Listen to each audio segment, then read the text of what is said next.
Vamos a repasar. Dentro de las características de la artritis reumatoide vamos a mencionar que es sistémica, autoinmune, bilateral, crónica, simétrica, erosiva, en un inicio migratoria, que quiere decir que pueden ser diferentes articulaciones mientras otras se ven mejor, o tardía y aditiva. Esta generalmente es cuando ya es más crónica, en donde una articulación no mejora para agregarse una nueva. Es deformante, luxante y anquilosante, como lo podemos observar en estas imágenes. Al ser autoinmune, parte de su serología predominantemente es mediada por linfocitos T, principalmente CD4 y CD8. De hecho, precisamente los corticoides tienen un efecto supresor en ellos. Ayudan mucho en el tratamiento, como parte de los eventos de la fisiopatología.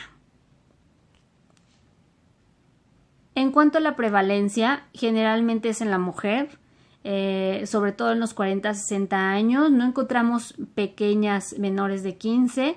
Tienen una predisposición familiar muy importante. Tenemos que preguntar dentro de los antecedentes si hay alguien más que padezca artritis reumatoide. Hasta un 10% de ellos los presentan.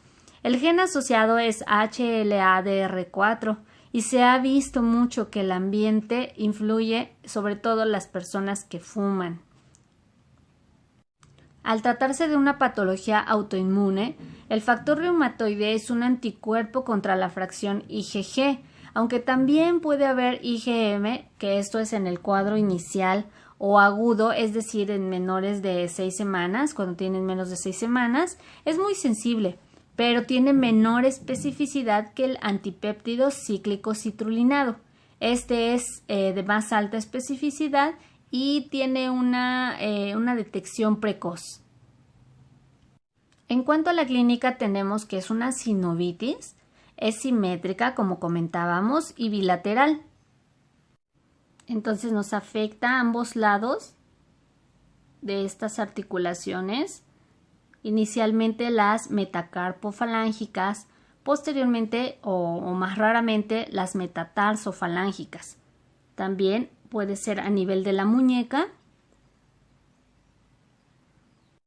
Y cuando nos compromete articulaciones mayores, generalmente son en rodillas, y recuerden que bilateral. Muy raramente nos va a afectar cadera, puede ser. Generalmente el esqueleto axial no es tomado, sin embargo, cuando sucede es principalmente a nivel cervical. Y a nivel cervical, principalmente alteraciones en la articulación atlantoaxoidea o a nivel de la odontoides. Dentro de las complicaciones, a nivel de la articulación como tal, está la desviación cubital. Tenemos la desviación en cuello de cisne de la falange distal y tenemos una deformidad llamada enojal de botón, que generalmente es una flexión interfalángica proximal con una extensión de la interfalángica distal. Se realizó un consenso agregando criterios diagnósticos en el 2010 para tratar de hacer el diagnóstico todavía más temprano. Los anteriores generalmente mostraban ya cronicidad. Sin embargo, esto se está intentando que sea más temprano, en donde encontramos afección articular, la clasificación. También se toman en cuenta la serología y la duración de la patología hasta el momento del diagnóstico. Podemos encontrar una puntuación que va del 1 al 5 o de 1 a 5 puntos. Depende si, por ejemplo, 1 para una articulación grande, de 2 a 10 para articulaciones grandes se da el número 2.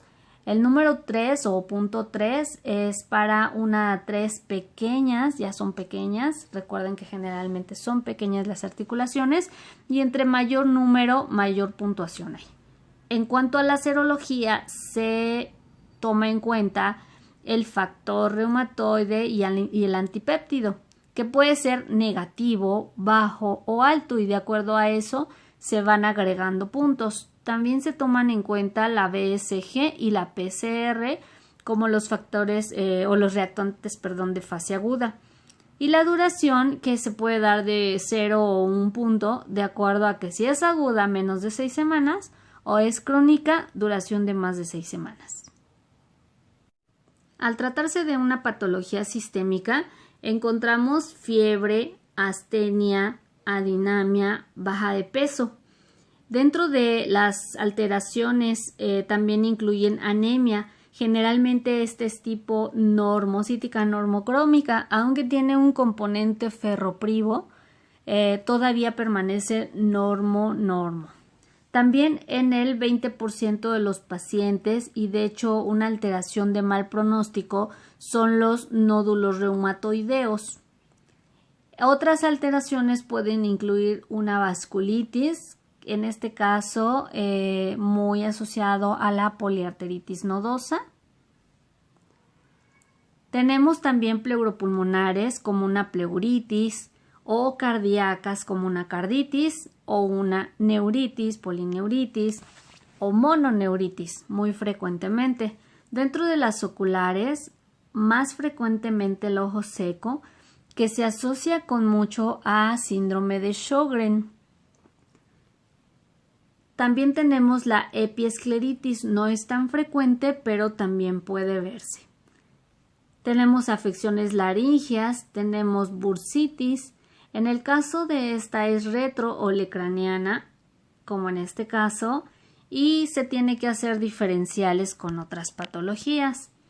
En el caso de las nefropatías, generalmente del tipo amiloide, que no son tan frecuentes, que bueno, pero suelen llegar a suceder.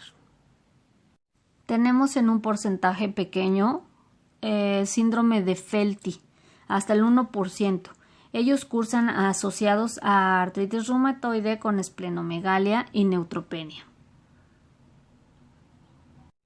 La terapia incluye, o el tratamiento incluye, antiinflamatorios de base tipo AINES y la terapia biológica. Dentro de los antiinflamatorios todavía es muy específico, muy utilizado, con muy buena respuesta, el ácido acetilsalicílico en concomitancia con corticoides.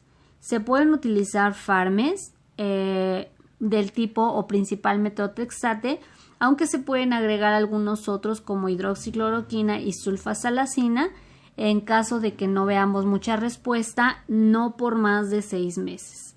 Se puede asociar al leflunomida, sin embargo, este último tiene muchos efectos adversos. Se realiza terapia con ácido fólico por anemia megaloblástica, que es muy común.